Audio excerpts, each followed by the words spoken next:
Huntington's disease.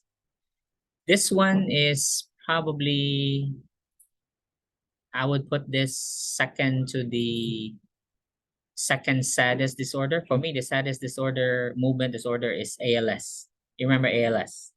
And how old were you when there was the ice bucket challenge? You were in high school, or did anybody of you, anyone take part in that? Did you do the ice bucket challenge? Okay, anyway. So Huntington's disease. You remember PKD, polycystic kidney disease? So it was also inherited, correct? And then the patients never developed the cysts until they were in their 30s. This is exactly the same. This one though is in the brain. So patients here have the disorder, but they don't manifest it until they're in their 30s. So what is it? Chronic progressive hereditary disease. It's a nervous system disease. Results in progressive involuntary coriform movement and then eventually dementia. What is coriform movement? It's like a dance. Unlike most dances though, wherein, it starts from the word coriform. Cori means choreography, dancing, right? So the dance here though is not well choreographed. It's not like, let's say you do the what are the moves? I don't know the names of the moves, but let's say, Roger Rabbit, for instance, or whatever you call this. Okay, so we have names for those dance steps, right? Here, there is no uniform choreography. Each movement is unique from the next. So it's totally uncoordinated. If you have time, just watch on YouTube, search Huntington movement, and you'll see a really uncoordinated movement, and it's nonstop. Okay, the key here is nonstop. They have no control over the movement here. Involuntary coriform movement. Even when you put them on a chair, they will not stop moving. Put them on the bed, they'll continue to move. So how is eating possible? How is walking possible? Some of them can walk, but it's extremely high risk for falls because they'll be all over the place. Okay? There is no coordinated movement here. They'll try, but it's really impossible. So here's the thing. So you have the disease and you can't pass it on to your kids. So once you have it, the problem is, again, when do you know you have it? You're in your 30s. So chances are you've gone through most people. So you married, right? You married, you've had kids, and then later your kids are still small. In your 30s, the kids are probably what, 5, 6, 7, 10 years old, right? Depending on how early you married. And then the kids see that, right? So now how are you going to continue being productive and provide for your kids, right? So some people eventually, because it's impossible to keep them at home, so they'll be institutionalized now. And now the partner is left with young children. Okay, so it's that's why I call this the second saddest. For me, the saddest is ALS, and then next thing is this Huntington's disease.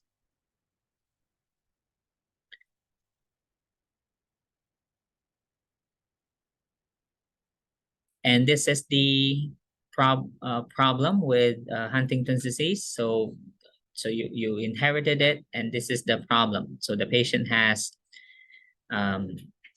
the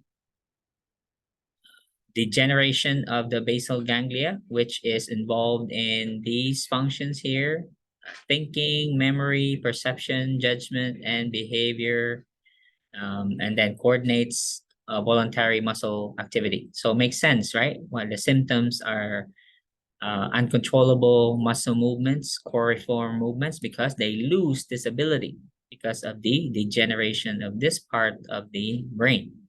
So they don't know that they're like moving the way they're moving? Well, they're aware, but they can't control it. Again, they lose control because of that degeneration of that part of the brain. There's nothing they can do. So these are manifestations. Again, the most prominent is the chorea, the rapid, jerky, voluntary, purposeless movements. Totally, and they can't control it. So just imagine the amount of calories these patients are burning. And then if they're constantly moving like that, how do you feed them? How do they eat? How do they swallow, right? So just an idea, what's the lifespan of these patients once the disease manifests? Not long, not long. Even if you put a feeding tube in these patients, they're gonna have, yeah, they're gonna have some complications, okay? So here the patient has slurred speech, chewing and swallowing is difficult, if not impossible, increases the chance of choking, aspiration. Here, the coriform movements persist during sleep, although diminished, but they can't stop it. I mean, can you still eat while you're sleeping? Unlike Parkinson's, wherein it's the dementia could develop later in the disease, this one though is quite early. So as the disease manifests, patients will eventually lose cognitive function. They'll develop dementia. And the downhill progression is quite fast from there once the cognitive impairment sets in, because now do they still know what or when to eat? No more.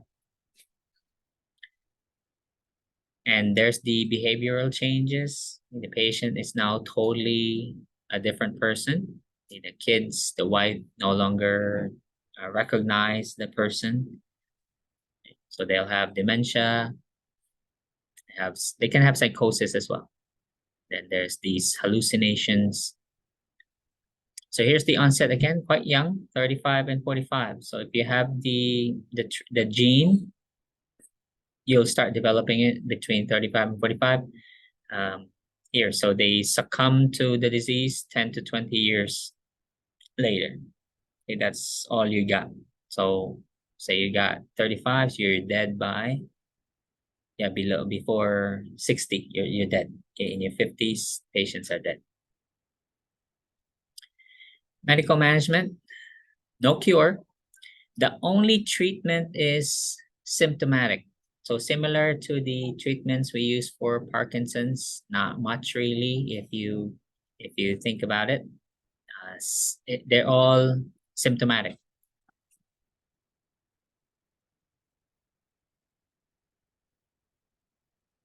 But here, same patients. I mean, same treatment as Parkinson's. Sorry.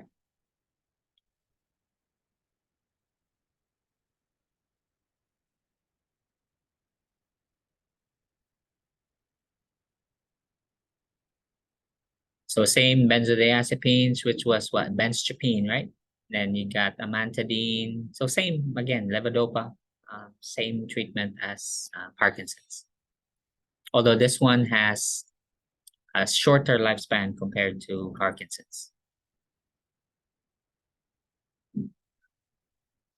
Okay, last disorder is ALS.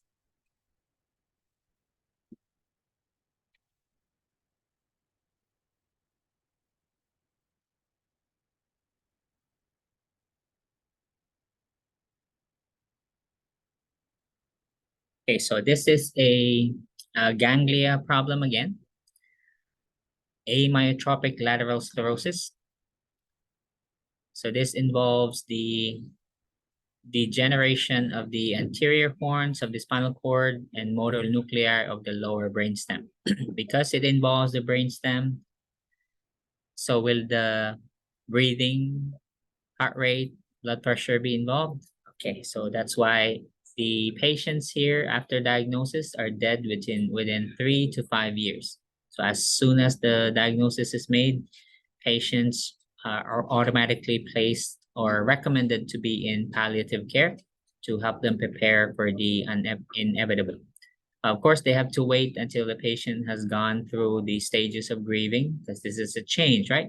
So they were fine yesterday, and then now today they're given the diagnosis. It's hard.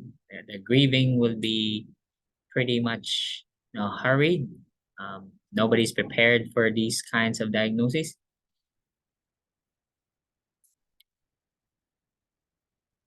Incidence is between 40 and 60.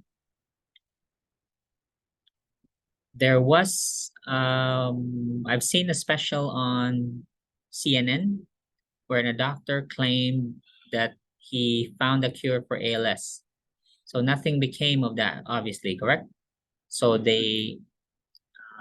Sanjay Gupta was the one who presented the special, and his take on it was because he had no publication. He didn't publish his studies. His only treatment was all natural, didn't involve any medications at all. He just prescribed an all natural diet for all those patients, meaning nothing processed. Everything is from vegetables, fish. That's it. No meats.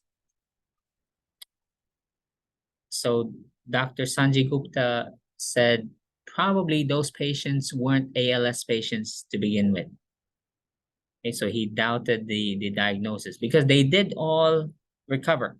He had 10 patients, all patients recovered. So Dr. Sanjay Gupta said they were probably misdiagnosed. Okay? So yeah, it was, yeah, he had no doubt. Yeah, they were cured. No problem with that. But the diagnosis probably was not ALS to begin with. We don't really know. It's not autoimmune. There's no evidence. It's here again. So the destruction of this part of the brain, they have no idea what causes it.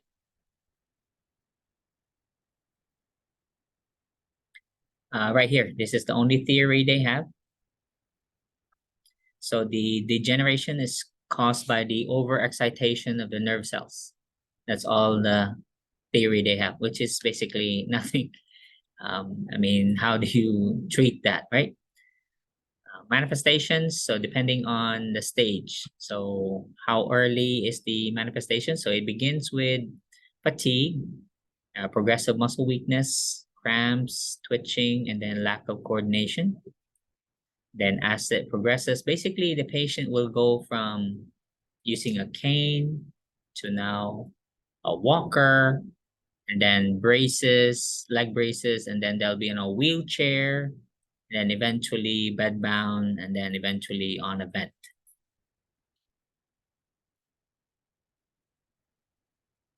We do have risk factors, 65, chart 65-5, which is, I mean, this could be anybody, right?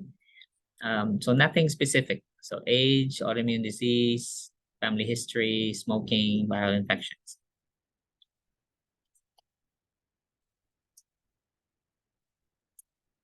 I can't really say it follows the same pattern as Guillain-Barré, which is ascending paralysis, correct? It's not really, it's not the same pattern. Although the weakness is all over. It's not just the lower legs. I mean, the symptoms.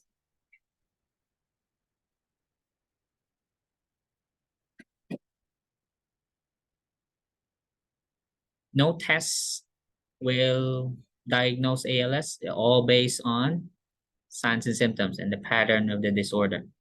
They can do MRIs, again, CAT scans, only to rule out other causes, that it's not MS, it's not Parkinson's, it's not multiple sclerosis. Okay. And finally, management, no cure. The only drug you see here is, which can delay, is called Riluzole.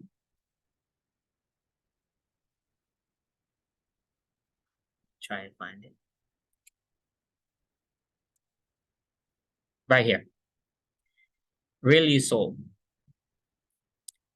The problem is it doesn't really do much. It'll just delay the progression, buys the patients and the family time. Okay, so it will just delay the eventual a mechanical ventilation requirement. You know, they'll have a trach and then they'll be put on a mechanical ventilator. That's all the drug will do. But this is not the beginning. This is No, late, Right. yeah, around mid, because the problem is it's very hepatotoxic. So if you start them early on it, you'll burn the liver. Okay, you'll crash the patient's liver. So it's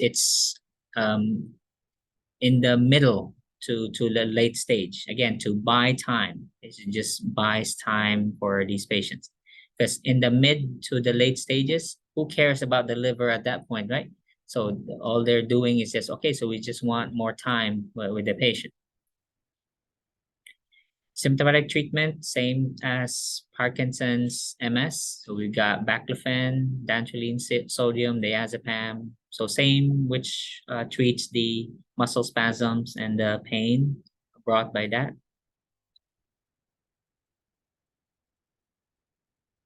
And that's about it.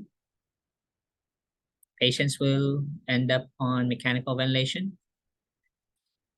Once they're on this though, it's just a matter of luck, where the patient ends up, which facility takes care of them. That will determine how long they live, but it'll be mechanical ventilation for the rest of their life. So if these patients have no advance directive, so we can technically keep them alive indefinitely. But what for though? Because now the patient has dementia, no more cognitive function. So it's a sad ending. That's about it.